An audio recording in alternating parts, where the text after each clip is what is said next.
నను చేరవా చిరుగాలిలా పలుకాడవా కలలే కన్నా నీ కోసం వరమై రావా నా కోసం అమ్మావు వెలుగై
నువ్వు ఇక్కడ ఉన్నంత వరకు దెయ్యం అది ఇదని ఏదో ఒక నాటకాలు ఆడుతూనే ఉంటావు. నిన్ను హాస్టల్లో జాయిన్ చేస్తారు, అప్పుడే దానికి వస్తావు. నోరు పోయి అక్క, నేను నిర్ణయం తీసుకుంటా అంతే. లోపలికెళ్ళు. పిల్లరా నా మాట వినరా, హాస్టల్ అది వద్దురా, పిల్ల మనతోనే ఉండలేరా. అక్కడ కూడా ఏవో నాటకాలు ఆడమని తెలిసిందో హాలిడేస్ కూడా ఇంటికి రానివ్వరు.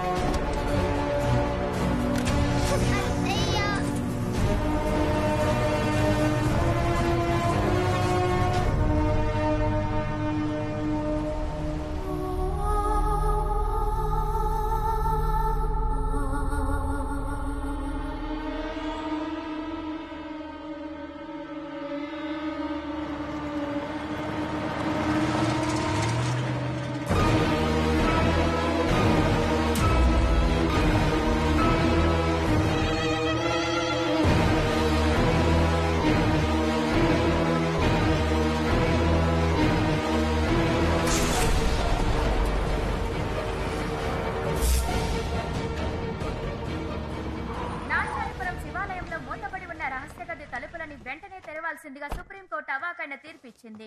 ఎన్నో ఏళ్లుగా జరుగుతున్న ఈ కేసులో జమీందార్ రాజశేఖర్ కు ప్రతికూలంగా, ఆ గ్రామ ప్రజలకు అనుకూలంగా తీర్పు వచ్చినందుకు గ్రామస్తులందరూ సంబరం చేసుకుంటున్నారు. 22 ఏళ్లకు మునుపు జమీందార్ రాజశేఖర్ తాళం వేసి ఉంచిన గర్భగుడిలోని రహస్య గది తాళాలను వెంటనే నాంచారపురం జిల్లా కలెక్టర్ కు అందజేయవలసిందిగా కోర్టు తమ తీర్పులో పేర్కొంది.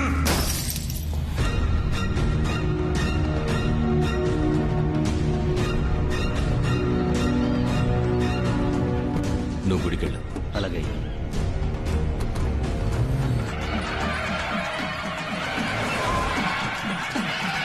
నమస్కారం అయ్యా. రండి కలెక్టర్ గారు. నమస్కారం సార్. నమస్కారం. నమస్కారం. మొత్తానికి సుప్రీంకోర్టు వరకు వెళ్లి రహస్య గది తలుపు తెరవడానికి పర్మిషన్ తీసుకున్నారు. ఏం చేయమంటారయ్యా, 25 ఏళ్లుగా జమీందారు గారు ఆ గదిని తెరవనివ్వలేదే. ఊరు పంచాయతీ కింద కోర్టు చెప్పింది విన్నందువల్ల సుప్రీంకోర్టు వరకు వెళ్ళక తప్పలేదు. సరే రండి, తలుపు తెరుద్దాం. ఆగండి, సుబ్రహ్మణ్యపురం వాళ్ళు రావాలి కదా. సుబ్రహ్మణ్యపురం వాళ్ళే ఆ సుబ్రహ్మణ్యేశ్వరుని 20 కొలుస్తారు. వాళ్ళ వంశం వాళ్ళే ఈ గుడిని కట్టారు. వచ్చే శుక్రవారం దీపం కదా, అందుకే ఇక్కడికి వస్తున్నారు. ఏం దీపం? మీరు ఊరు కొత్త కదా, తెలియదులేండి. ప్రతి ఏడాది ఈ శివాలయం నుండి కాగడా తీసుకెళ్లి కొండ మీద అమ్మవారికి మహాదీపం వెలిగిస్తారు. ఆ జ్యోతి వెలుగులోనే సుబ్రహ్మణ్యుడు తల్లిదండ్రుల్ని కొలుస్తాడని శాస్త్రం చెబుతోంది. సంప్రదాయంగా సుబ్రహ్మణ్యపురం వాళ్ళు కాగడా తీసుకోవడం కోసం ఈ గుడికి వస్తున్నారు. సరిగ్గా ఈ రోజు వాళ్ళు వచ్చే సమయానికి మనకి కోర్టు తీర్పు వచ్చేసింది కదా. ఆ ఊరు స్వామీజీ ముందే గది తలుపులు తెరవాలని ఊరు జనం ఆశపడుతున్నారు.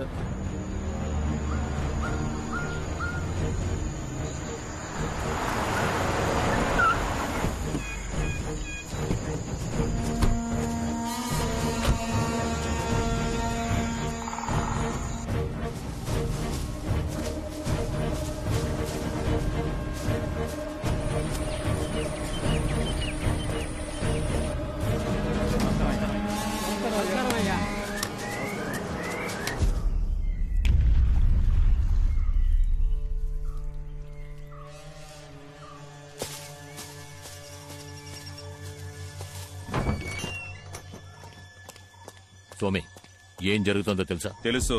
బుద్ధి లేని జనాలు తాళం వేసిన రూమ్ లో కోట్లు విలువ చేసే నగలు బంగారం ఉన్నాయనుకుని కేసుని ఇలా చేసి పారేశారు. అందులో ఉన్నది మట్టిగడ్డే. అందులో ఉన్నది ఏం స్వామి, అది అంతమై ఉంటుందిగా. దాన్ని అంతం చేయడం వదిలేయడం ఆ దేవుడి చేతుల్లో ఉంది. ఏమంటున్నారు? నేను చెప్పింది అర్థం కాలా? చేసిన దానికి శిక్ష తప్పదు అంటున్నా. నిన్ను సమర్థించి నేను తప్పు చేశాను. 22 సంవత్సరాలయ్యాయి. ఇప్పుడు ఎవరికేం తెలుసు? నాకంటే శక్తివంతుడు ఆ సుబ్రహ్మణ్యపురం స్వామీజీ. అతనక్కడ కాలు మోపగానే జరిగింది మొత్తం తెలిసిపోతుంది. నా ముందు నుంచకు పో.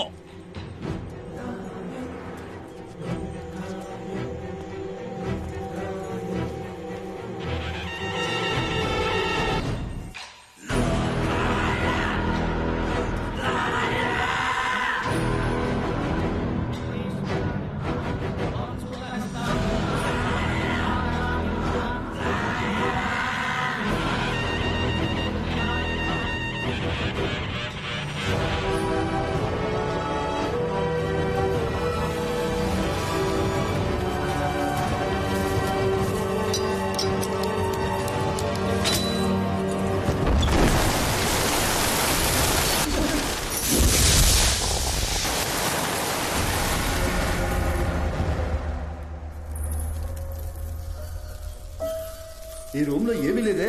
ఎందుకు జమీందారు ఇన్నాళ్ళు తాళం వేసి ఉంచారు? ఏమయ్యా, ఈ ఖాళీ రూమ్ కోసమా ప్రజలు కేసు పెట్టి సుప్రీంకోర్టు వరకు వెళ్లారు? చెప్పు. అయ్యా, మంచి వార్తే. మనం భయపడినట్టుగా రూమ్ లో ఏమీ లేదు.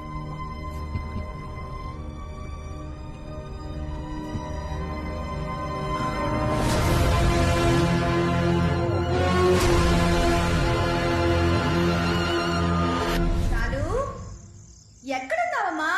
షాలు, షాలు, షాలు. పిన్ని, ఏంటి? షాలు ఎక్కడైనా మీకు కనిపించిందా? నా మొగుడు ఎక్కడా అని నేనే వెతకలేక చేస్తుంటే నువ్వొకటివి. షాలు.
షాలు, ఇక్కడేం చేస్తున్నావు?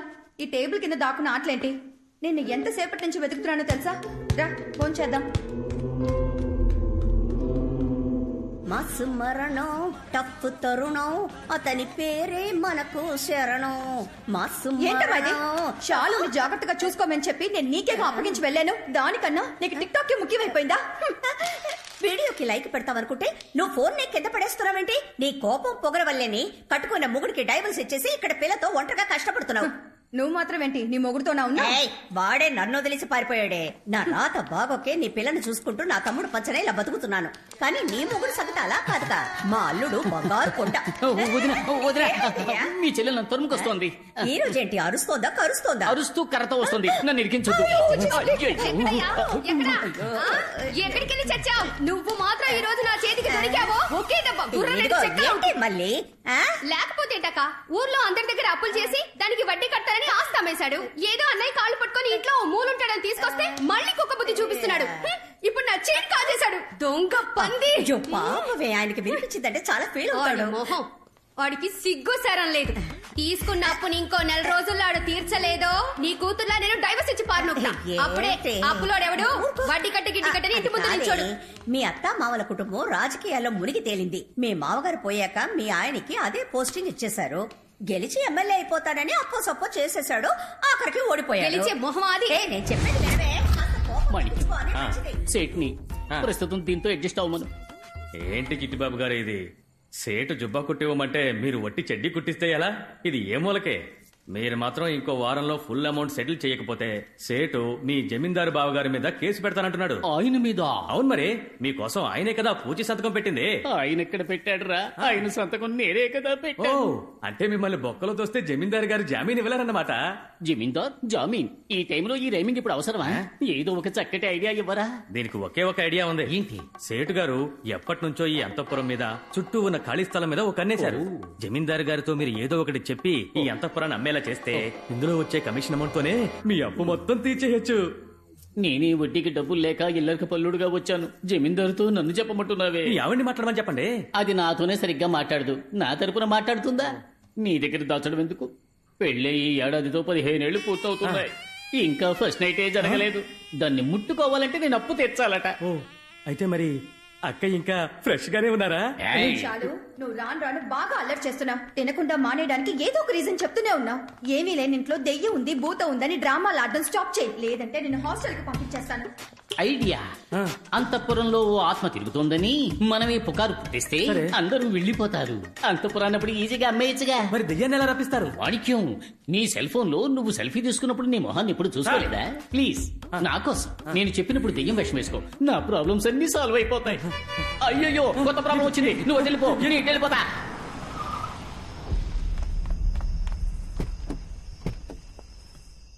సరే, నువ్వు ఇంటికి వెళ్ళు. అలాగే అయ్యా. సూరి, లైట్ ఆఫ్ చేసి వెళ్ళి పడుకో. అలాగే అయ్యా.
సూరి, రే సూరి,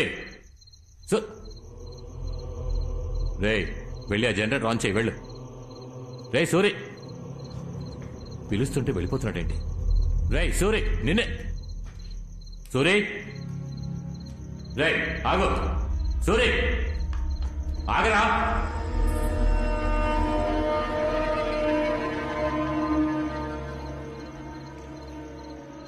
సూరి